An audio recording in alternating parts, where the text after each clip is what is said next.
DDS, loyalista, dilawan, kakamping, hindi to politika. Para lang tayong may kanya-kanyang fandom. Pero yung Pilipinas, walang pinagbago. Lahat may pangako ng pagbabago. Pero asan na yun? Parehong kahirapan, parehong korupsyon. Hindi na ito politika. Para na tayong nanonood ng teleserye na walang ending. Ang kontrabida, ang sistema. You're nothing but a second-rate, trying hard, copycat. Ang bida, yung iniidolo mo. Pero may twist. Lahat tayo, pare-parehong api sa kwento. Parang laro lang, pili ka ng kulay. Pero ang talo, ang bayan natin.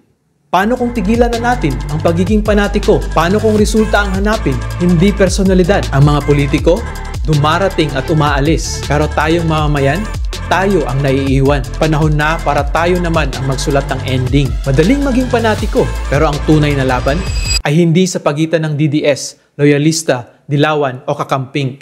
Laban ito para sa bayan. Tigilan natin ang laro nila. Piliin ang Pilipinas.